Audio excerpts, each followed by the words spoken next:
¿Qué tal? Muy buen día. Este, vamos a tener la materia, vamos a ver la materia de filosofía en derecho, la cual la vamos a dividir en tres partes.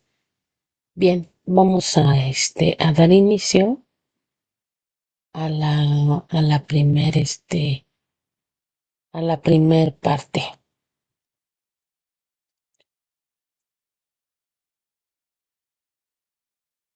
Ok. Nos dice, al conocer las corrientes filosóficas, se busca hacer un análisis conciso de todo aquello que engloba la filosofía jurídica, así como todo lo que está detrás de esta serie de pensamientos que la conforman. Debemos entender que la filosofía del derecho se ocupa o busca estudiar qué es el derecho y qué vale el derecho. Para esto es importante señalar las principales corrientes de la filosofía y de la ciencia jurídica, y cada una de estas da lugar a diferentes caminos o concepciones del derecho, que conocemos como el justnaturalismo, positivismo. Vamos a ir viendo cada una de ellas, las vamos a ir analizando. ¿Qué es el justnaturalismo? Hablar del justnaturalismo es hablar del derecho natural y de cómo debemos contemplar la concepción del derecho positivo. El justnaturalismo sostiene que existen principios morales y de justicia universalmente válidos que conforman el derecho natural.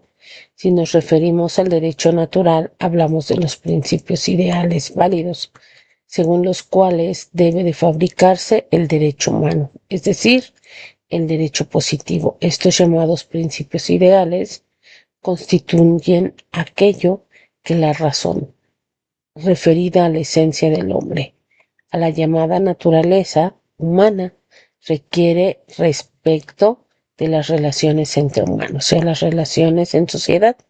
Por ende, debemos entender que estos citados principios deberán de tener una validez en sí mismos.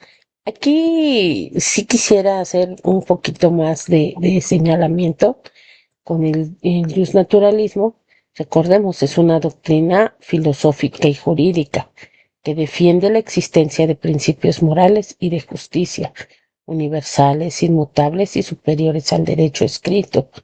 Derecho positivo, esto es, derechos son inherentes a la naturaleza humana, racionales y anteriores a cualquier ley creada por el ser humano. Origen natural, los derechos provienen de la propia naturaleza humana, la razón o la divinidad, no de la voluntad de un legislador. Universalidad, son aplicables a todas las personas en cualquier tiempo y lugar. Superioridad moral, el derecho positivo solo es considerado verdadero derecho si no contradice estos principios fundamentales. Conexión moral, derecho. A diferencia del positivismo, el justnaturalismo sostiene que la moral y el derecho obviamente deben de estar relacionados. Tipos de justnaturalismo. Tenemos el clásico, basado en la naturaleza, con pensadores como Aristóteles. El teológico defiende que el derecho natural emana de Dios. Representante principal tenemos a Santo Tomás de Aquino. Racionalista sostiene que el derecho deriva de la razón humana, impulsando durante la Ilustración por Kant, Locke, entre otros autores. Debemos de entender entonces que este justnaturalismo es la corriente que establece por encima del derecho creado por los hombres existe un conjunto de principios justos y universales. La validez del derecho deriva de la esencia del hombre, por tanto el derecho debe ser consustancial a la vida humana y reconocer los criterios éticos y virtuosos que deben coincidir con la naturaleza del hombre. La corriente del justnaturalismo se divide en dos grandes grupos: el teológico, como lo mencionábamos, y el laico racional. El teológico propone que la validez del derecho natural o justo se origina de la naturaleza del hombre como un hijo de Dios. El laico o racional sustituye la idea del creador por el carácter racional del ser humano, esto es, que el derecho es válido porque resulta la naturaleza del hombre como ser racional. Si se dan cuenta, aquí tenemos dos vertientes muy importantes, ¿no? Y completamente diferentes en sus concepciones. Por un lado, el aspecto teológico y obviamente por el otro lado, el aspecto laico o más bien racional, ¿no? Y cada uno de ellos, pues, va a ver a este naturalismo de forma completamente diferente. Ok.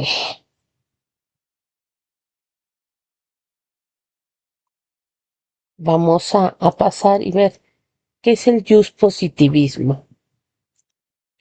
El hablar de este positivismo es un sistema en el cual se encarga de rechazar los conceptos universales y las nociones a priori, basándote- basándose en un método experimental, incluso llegando a tomar como válido solo el conocimiento que surge a partir de la aplicación del método científico. La tarea de la ciencia consiste en analizar el fenómeno, mientras que la filosofía se debe ocupar de la clasificación lógica de ideas. El primer positivista analítico fue John Austin, quien, a semejanza de Bentham, adopta el principio de utilidad, pero separa la ciencia jurídica de la ética, es decir, al derecho de lo bueno a lo malo. Entonces aquí sí es completamente extremo. Hablar de este derecho, lo podemos encontrar no solamente como el positivismo, sino como el positivismo jurídico, que obviamente, de acuerdo a lo que estamos diciendo, esta corriente de pensamiento, sí, nos va a separar del derecho de la moral, sosteniendo que el único derecho válido es el creado por los seres humanos a través de normas escritas y procesos legítimos. Derecho positivo. Esta doctrina rechaza la idea de un derecho natural, enfocándose en la autoridad del Estado como única fuente de leyes. Tenemos la separación derecho-moral. El positivismo jurídico insiste en que la validez de una ley no depende de su contenido moral o justicia, sino de si fue creada correctamente, sobre todo por la autoridad competente. En cuestión del origen humano, se considera que el derecho es una creación humana, producto de una actividad legislativa y judicial de una sociedad, no derivada de una razón natural o divina. Tenemos las fuentes del derecho, se centra en las normas escritas y expresamente promulgadas, ya sean leyes, reglamentos o sentencias. Hablando o dentro de esto, bueno, aquí cabría señalar, ¿no? Este positivismo, si lo vemos desde un punto de vista metodológico, sostiene que el derecho puede ser analizado sin referirse a criterios morales. A diferencia del positivismo, pero ideológico, afirma que el derecho debe ser obedecido por ser el producto legítimo de la autoridad, independientemente de su valor moral.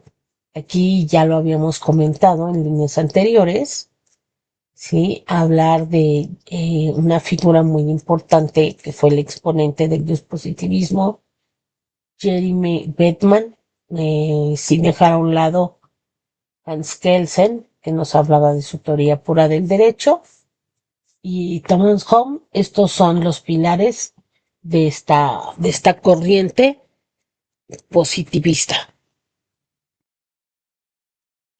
Austin reitera que el jurista debe limitarse a estudiar al derecho, como es, sin preguntarse sobre la bondad o maldad de su deber ser.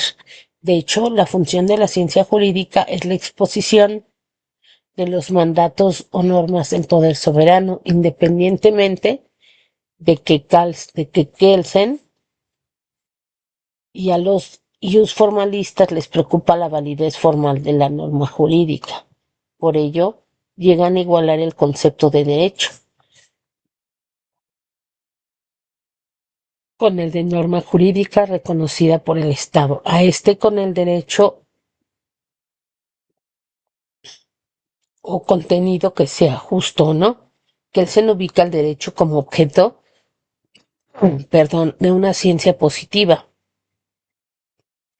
como el contenido sea justo o no, conocimiento de las normas jurídicas, y clasifica a la ciencia del derecho dentro de las ciencias normativas, ya que utiliza el método normativo para señalar cuáles son las normas jurídicas vigentes o formalmente válidas que son materia de estudio. Aquí cabe señalar, esto es muy importante.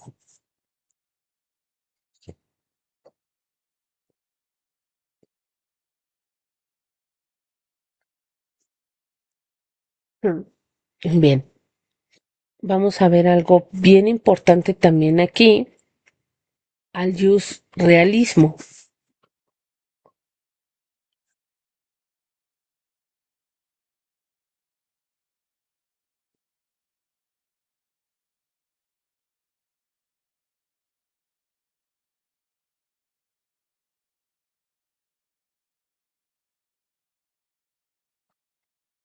Hablar del jus realismo, compañeros, no es más que otra cosa.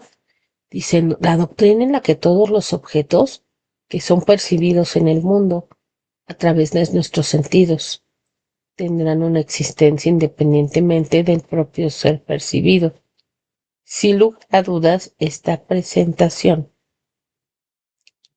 está representada por una de las corrientes más elaboradas en cierto sentido, ya que se establecía la posible existencia de un mundo intangible en el que todas las cosas materiales existían de una manera diferente, a como todos los conocimientos, creando un vínculo entre el que observaba y el objeto observado desde este punto de vista.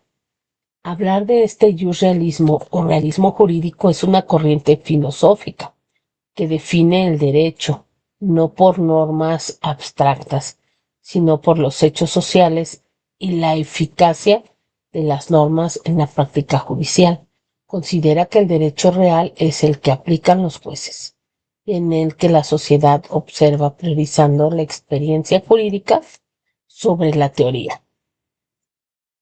Hablando de un enfoque empírico, se centra en la conducta humana y la afectividad de las normas más que en una validez formal. Critica el formalismo, argumenta que los enunciados normativos son ambiguos y que el derecho no está determinado solo por los códigos, sino por la interpretación de los jueces, es la llamada indeterminación jurídica. Y por ahí tenemos también lo que es la bifurcación.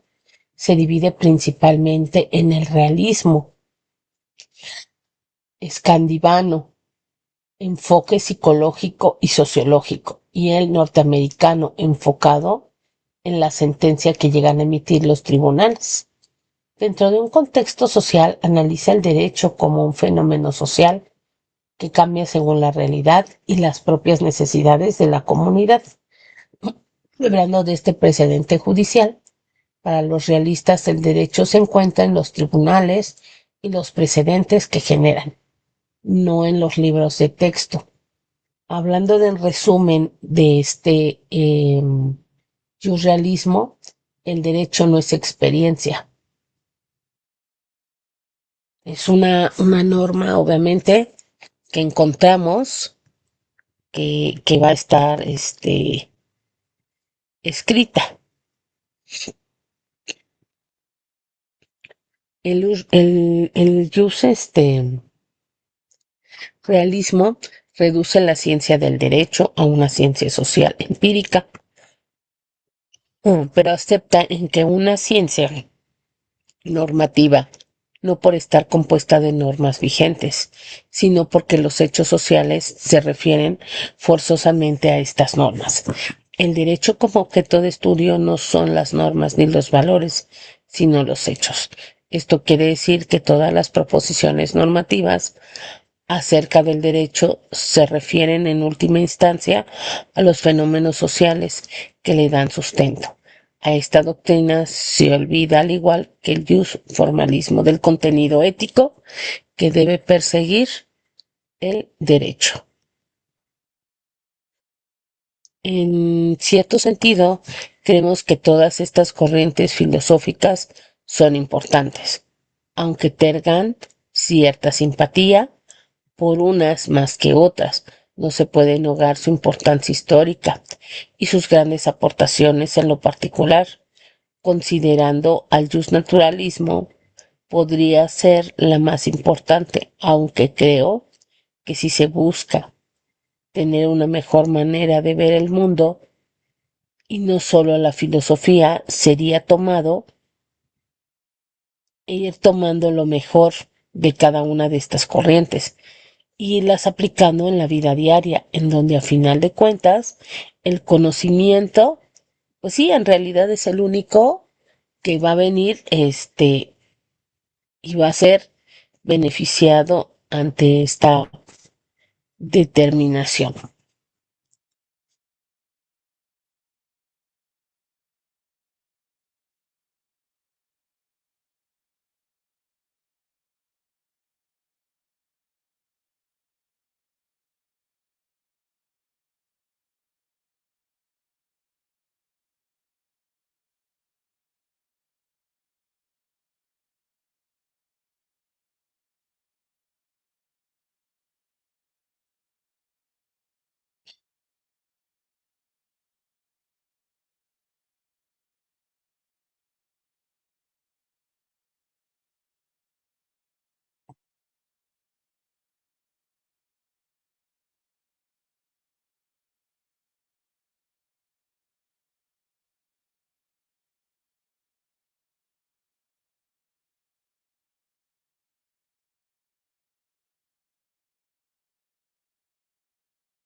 Bien, filosofía antigua medieval. Para hablar de esta filosofía antigua medieval, hablamos que abarca del siglo VI a.C. hasta la irrupción del cristianismo en el Imperio Romano. Se caracterizó por la actitud de asombro de los pensadores ante la naturaleza. Los antiguos creían que el mundo existía desde siempre y que tanto los dioses inmortales como los hombres mortales formaban parte de él. Los dos filósofos más destacados de esta época fueron Platón, 427 a 347 a.C., y Aristóteles, 348 a 322 antes de Cristo. Consideración del universo y la naturaleza de una manera racional como todo ordenamiento sistemático, cuya intención establecía que podía describirse y explicarse y cuyas partes constitutivas podían estar comprendidas en teorías sintéticas y sometidas a este precepto filosófico de la antigua medieval.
Hablando de igual, continuando con esta filosofía antigua medieval, como decíamos, hablamos de este siglo VI, podemos comentar al siglo V después de Cristo, pero también vuelve a resurgir medieval siglo V al siglo XV. Abarca la transición del pensamiento como antropocéntrico griego al teocéntrico cristiano. La antigua buscaba la verdad y la virtud. Sócrates, Platón, Aristóteles, mientras que la medieval armonizó la razón griega con la fe cristiana. Agustín de Hipona, Tomás de Aquino. Entonces aquí, hablando de esta filosofía antigua, está dividida a su vez, bueno, más bien subdividida. Presocráticos del siglo VI al siglo V antes de Cristo, centrados en el origen de la naturaleza, cosmos. Por otro lado, el periodo clásico, siglo V al siglo IV antes de Cristo. Atenas es el centro, Sócrates la ética, Platón es la idea y Aristóteles es la realidad lógica. Tenemos el helenismo y Roma, enfoque práctico y ético.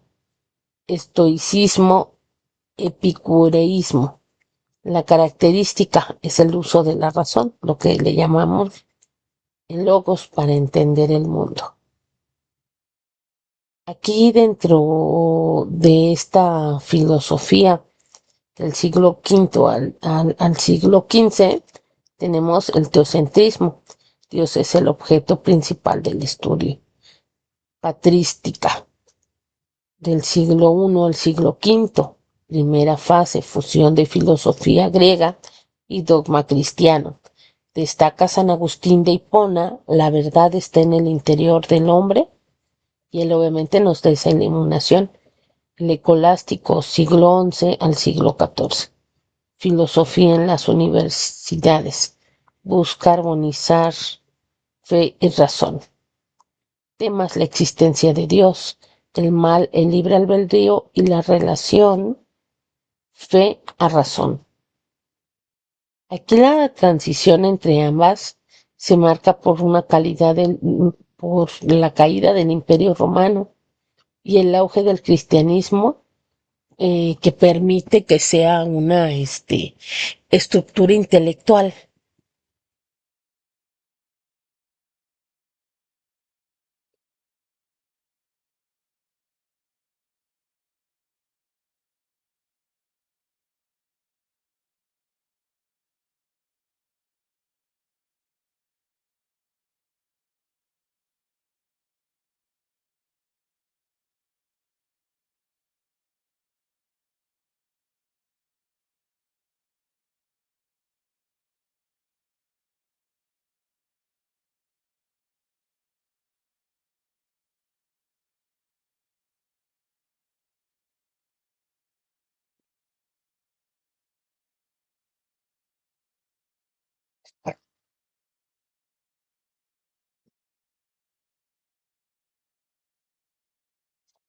Eh, Continuando con esta filosofía medieval, se extiende desde la cosmovisión cristiana, se impone en el ámbito cultural griego y romano hasta la crisis de la humanidad europea en el siglo XVI.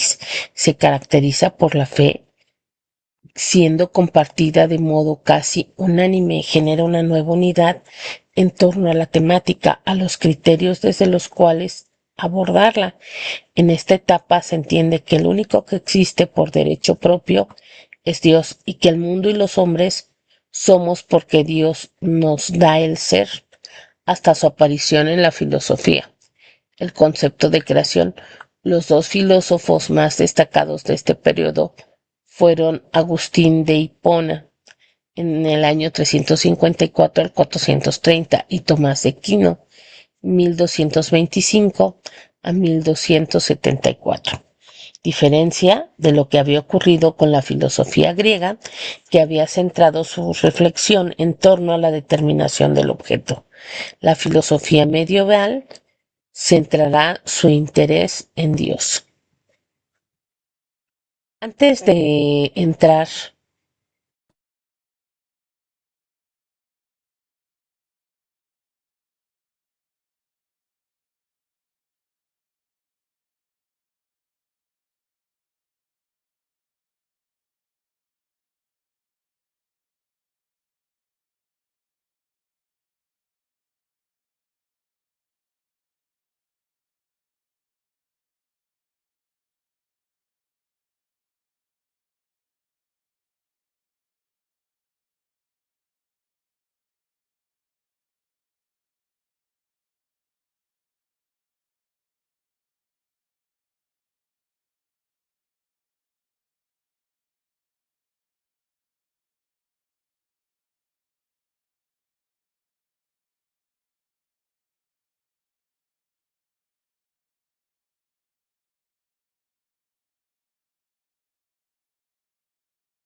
bien, aquí antes de continuar, sí quiero hacer en realidad una énfasis a platicar la importancia de la filosofía del derecho, ya que pues esta debemos de entender, viene de esta rama de la filosofía que se encarga de estudiar los fundamentos, naturaleza, valor y fines del ordenamiento jurídico.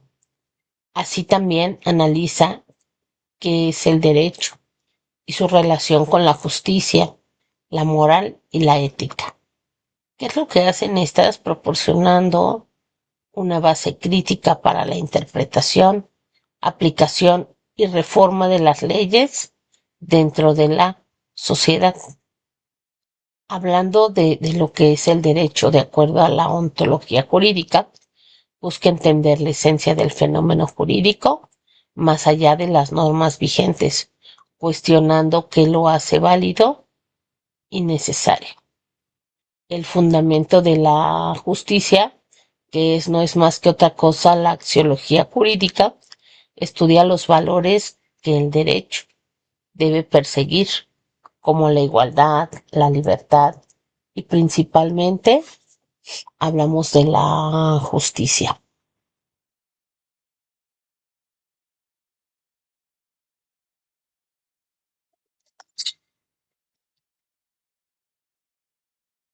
Tenemos la teoría crítica, que es el debate, es decir, los fines del derecho, las funciones sociales que cumple y los principios morales que lo llegan a inspirar. El hablar de una relación con otras disciplinas, la filosofía del derecho, pues ayuda a conectar al derecho con la sociología, la antropología, la política y la ética. ¿Por qué? Porque obviamente hablamos que son ciencias inexactas y el derecho, recordemos, es una ciencia inexacta.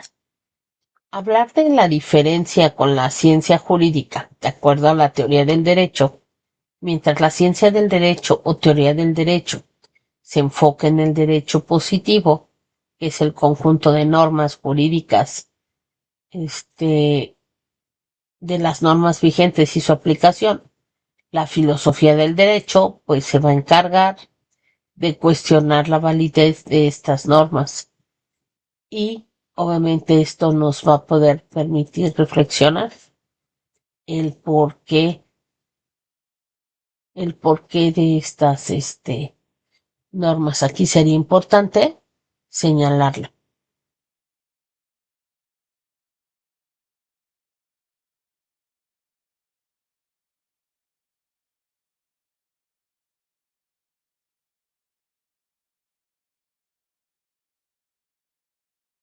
Aquí hablar de este naturalismo, de esta corriente, ya lo habíamos dicho, sostiene que existen derechos universales superiores, basados en la naturaleza humana, anteriores a la ley escrita. Tenemos el positivismo jurídico, reduce el derecho a la norma escrita y vigente, separándolo de la norma, menciona, de acuerdo a la UNAM, está la filosofía de los derechos humanos.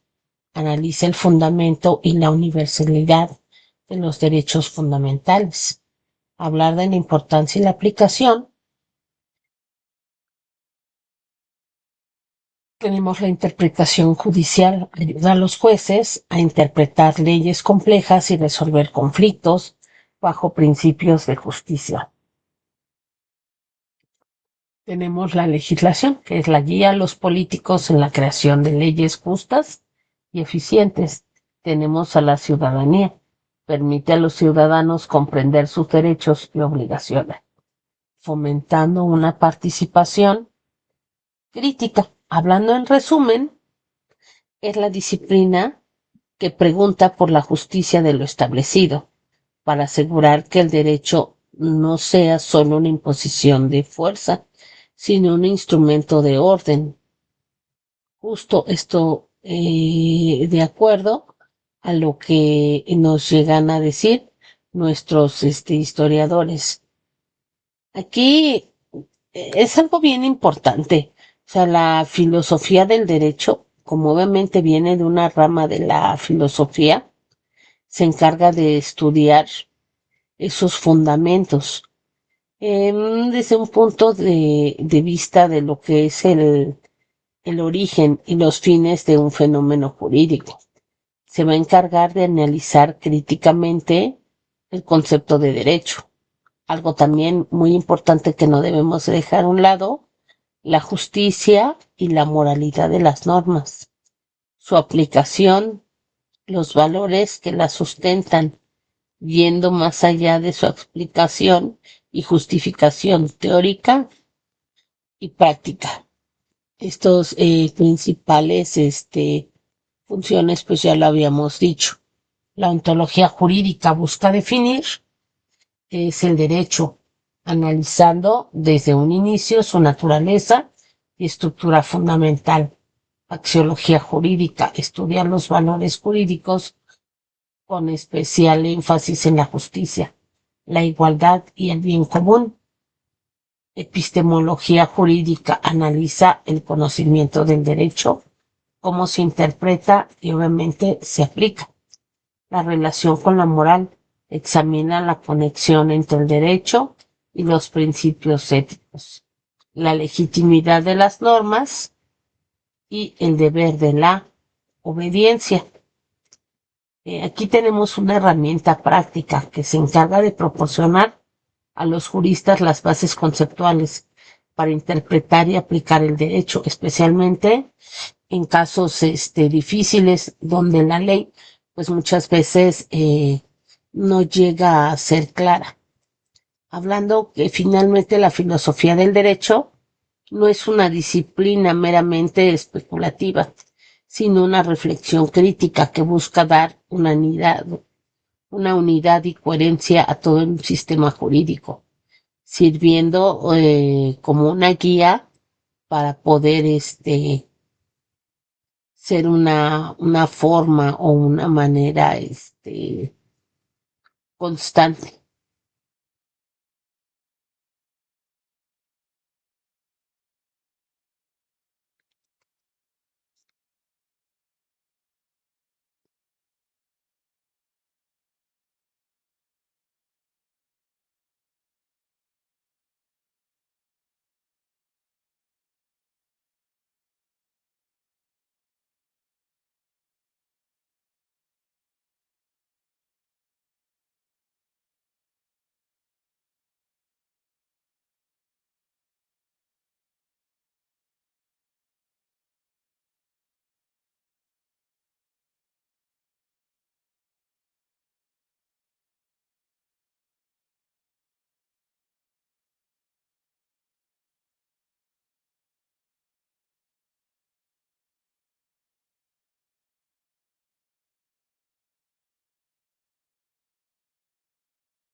Vamos a tocar aquí otro tema muy importante,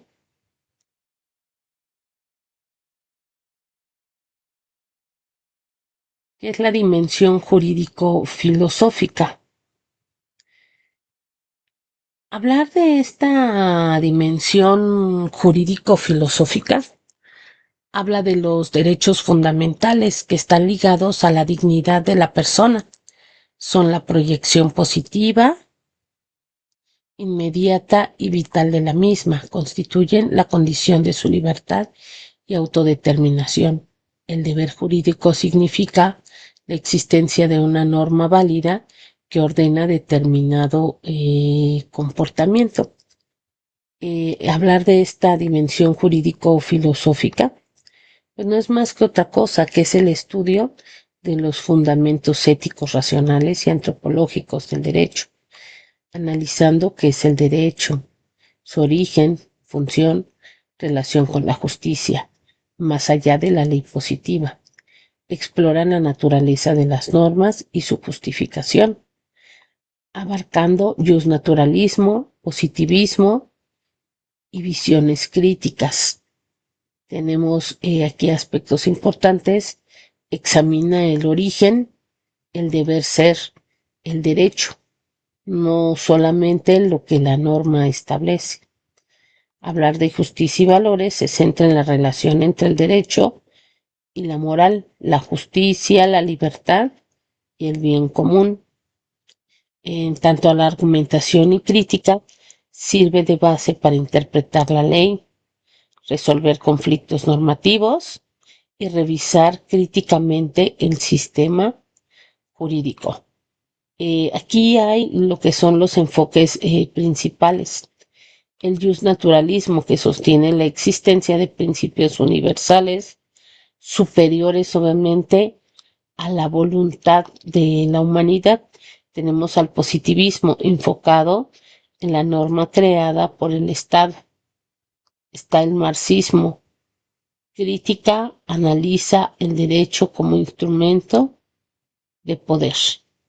Hay que hablar si una ley inconstitucional puede considerarse derecho legítimo, debatir el fundamento de los derechos humanos y su validez universal, argumentar una sentencia basada en principios de justicia, más que en la literalidad de la norma. Hablando de esto, la filosofía del derecho, hablar de la teoría del derecho, que es la filosofía, y la axiología jurídica, que es el estudio de valores, los fundamentos de derecho que definitivamente no podemos dejar a un lado. Esta dimensión permite a los jueces y juristas no solamente aplicar la ley, sino comprender su sentido profundo y asegurar que el sistema normativo sea pues justo.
Bien, vamos a ver algo importante, que es el universo jurídico filosófico del hombre.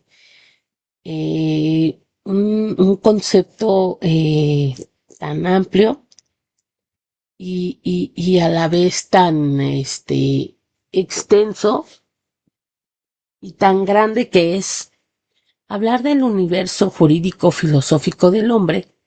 Es una reflexión actualmente de nuestro tiempo.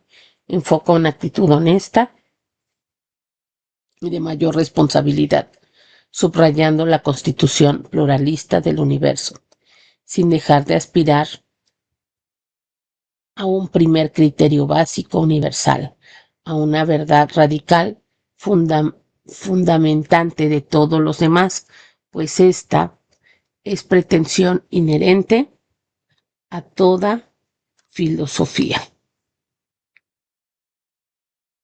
Aquí hablar de este universo jurídico o filosófico del hombre no es más que otra cosa el conjunto de principios, valores y normas fundamentales que definen la esencia de lo justo y del derecho, arraigados en la naturaleza humana.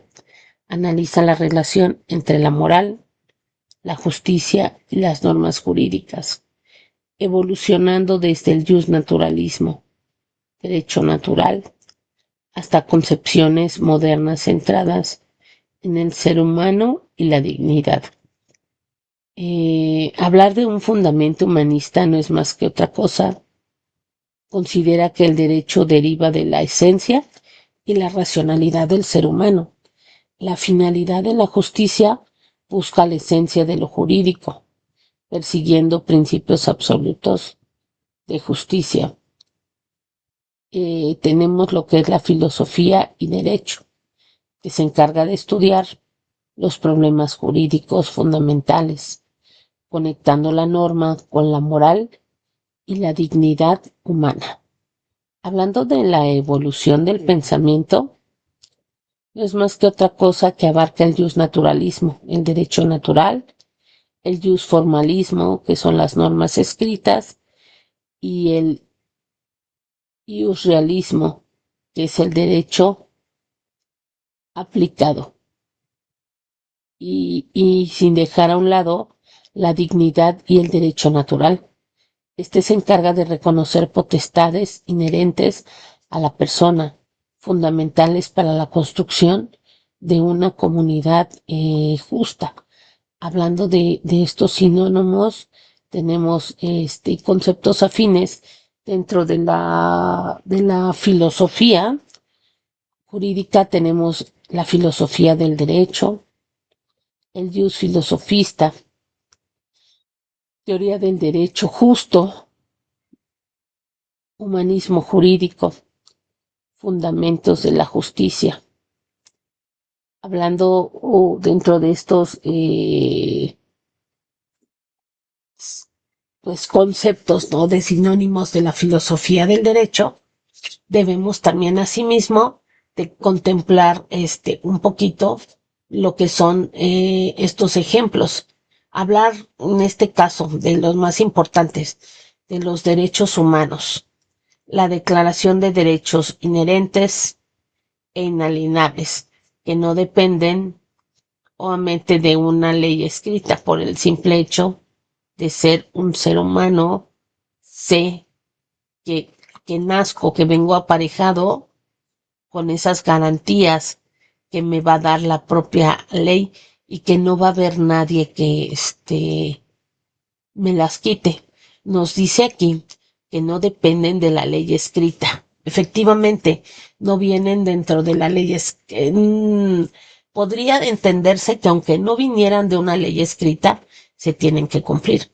Pero recordemos nuestra Constitución, en el primer apartado, que dejan de ser del artículo 1 al 29, dejan de ser garantías individuales para convertirse en derechos humanos. Entonces recordemos, como lo decíamos ahorita en la lectura, la Constitución es nuestra ley suprema en nuestro país, y por lo tanto la primera parte, la parte dogmática, pues son los derechos humanos. Entonces esta Declaración Universal de los Derechos Humanos es fundamental,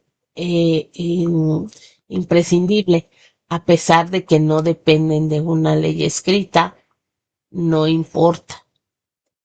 Aún así, tenemos la justicia en casos concretos, la interpretación de normas basándose en principios generales de equidad.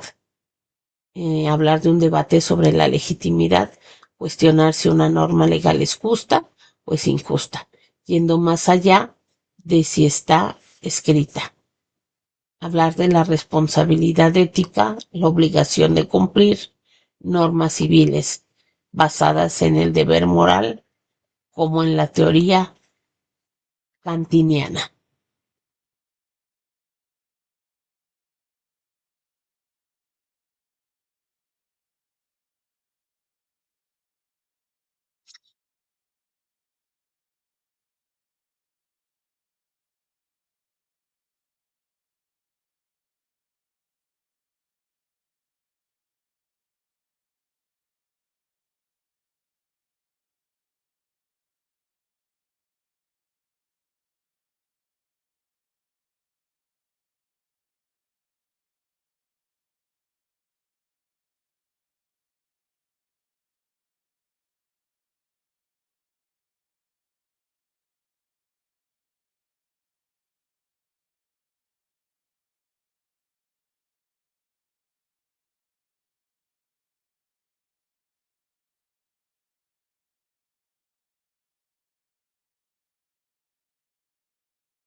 Aquí nos habla el derecho y deberes jurídicos filosóficos. Hablar de esto, debemos de entender que el derecho y los deberes jurídicos son unas normas obligatorias, que obviamente estas se hacen obligatorias por tener la necesidad de regular la convivencia social, exigiendo conductas, deberes para proteger facultades, derechos. Filosóficamente se basan en la justicia, la libertad y la dignidad humana, buscando no solo el orden, sino la equidad y la fundamentación ética de las obligaciones legales. Hablar de derechos jurídicos, fundamentos y filosofía. Conjunto de facultades y libertades reconocidas a los individuos, a menudo protegidos por la Constitución y las leyes. Hablar de este fundamento filosófico radican en la naturaleza racional y libre del hombre, procedimiento y precediendo al reconocimiento del Estado. Principios incluyen la justicia, la igualdad y la equidad, que buscan evitar la arbitrariedad. Hablando de estos deberes jurídicos fundamentales y la filosofía.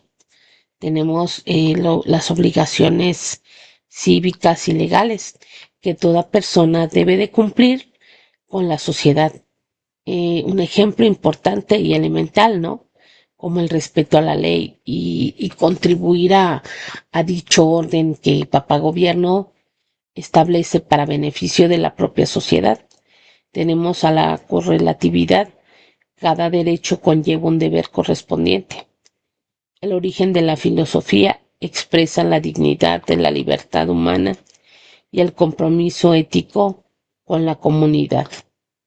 Hablar de la filosofía del derecho como herramienta no solamente es especulación, sino una herramienta práctica para entender y aplicar normas, examinando conceptos como justicia, bien y mal en la práctica jurídica.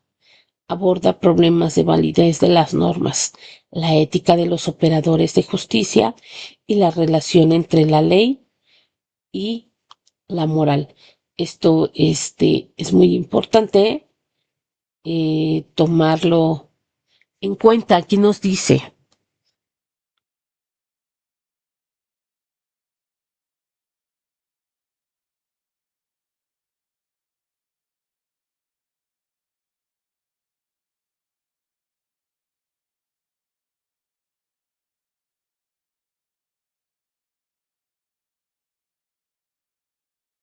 dice, el derecho es una forma objetivada de la vida humana. Está constituido por un conjunto de ideas que constituyen reglas para la conducta humana, que fueron fabricados por unos hombres, que se han objetivado en preceptos legislativos o costumbres jurídicas, que han adquirido una consistencia propia, autónoma, pareja a la de los objetos ideales.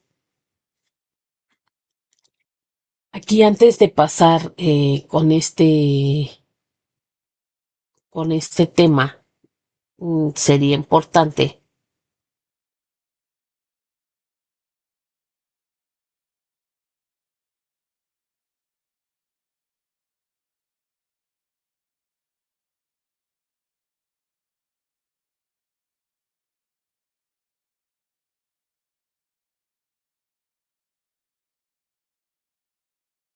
entender un poquito que en realidad el hombre tiene un problema entre la relación entre sus derechos y deberes dentro de una filosofía práctica kantiana, analizando un concepto de derecho desarrollado en los principios metafísicos del derecho y el concepto de dignidad humana, invocando en la segunda formulación del imperativo categórico, intentaremos mostrar que tanto el derecho natural como el deber de respetar la humanidad entendida con un fin en sí mismo se fundan en una idea de un valor intrínseco del ser humano, fundado en la naturaleza racional y libre de la persona.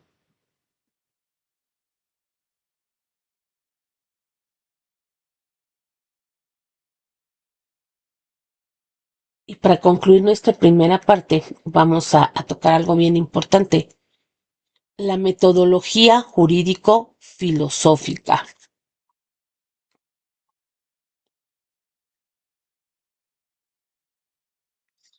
Hablar de esta teoría jurídico-filosófica de la metodología dice que es un proceso de la construcción del derecho. Según la metodología jurídica, reposa en un conjunto de fuentes, creando un anclaje de legalidad, haciendo referencia a normas que deben acatar los diversos elementos de la sociedad, ya sean individuos, grupos, empresas o el Estado mismo. Las principales son legislación, jurisprudencia, doctrina y costumbre. Efectivamente, recordemos que esta metodología jurídico-filosófica es un conjunto de procedimientos racionales, interpretativos y críticos, utilizados para fundamentar, analizar y valorar el derecho de sus dimensiones más profundas. Combina la lógica aplicada, la hermenéutica, la interpretación y la axiología, estudio de valores como la justicia e igualdad, para comprender la naturaleza, origen y fines de las normas. Hablando de aspectos elementales y claves, tenemos el enfoque crítico, a diferencia de la dogmática jurídica, que analiza la norma positiva, a la filosofía del derecho, cuestiona la validez, moralidad y justicia del propio sistema. La hermenéutica jurídica, el método principal, se centra en la interpretación profunda de las normas, buscando en el sentido de la norma hipotética fundamental. Aquí hablando de un método teórico, utiliza métodos como el histórico lógico, análisis, síntesis, abstracción, concentración e inductivo y deductivo para el desarrollo del fenómeno jurídico, según lo descrito en este precepto. Hacen una fundamentación de valores, o sea, es decir, aborda el estudio de la justicia, la libertad y la igualdad, entrelazando el derecho con la ética. Esta corriente filosófica se nutre en diversas posturas, principalmente el ius naturalismo, derecho natural, y el ius positivismo, derecho positivo, además de la filosofía analítica y el realismo explorado. Esto entendiendo, en resumen, no solo es técnica legislativa, sino es una reflexión sobre la justicia ante las normas y su relación con la sociedad y la moral. Debemos de entender esto, que es un aspecto muy importante.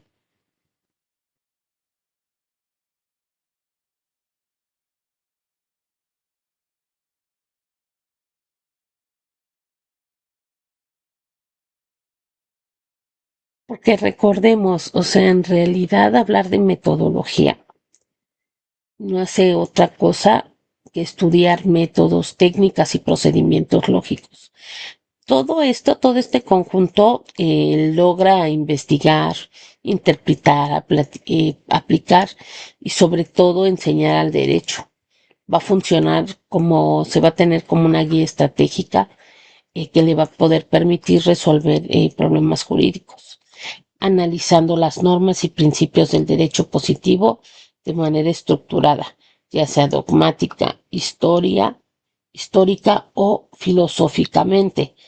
Entonces, aquí, entendiendo esto, lleva un objetivo la metodología, proporcionar estrategias para conocer, crear y aplicar el derecho de manera eficiente y eficaz. Sus áreas de aplicación se utilizan en la creación de normas, un proceso legislativo, en su interpretación y aplicación, jueces, abogados en la interpretación e investigación jurídica y en la enseñanza del derecho. Hablar de aquí, dentro de esta metodología, toquemos un punto bien importante, el enfoque filosófico, que se encarga de estudiar los fundamentos y la teoría del conocimiento jurídico epistemología, analizando diferentes escuelas o modelos jurídicos. Hablar de tipos de métodos incluyen métodos como el analítico, el sintético, el histórico, sistemático y comportamientos para abordar los fenómenos jurídicos. Esto no es más que entender cómo se aplica una ley, no solamente eso, sino se encarga de un estudio científico de cómo los juristas deben pensar y proceder para encontrar la respuesta correcta a un conflicto legal.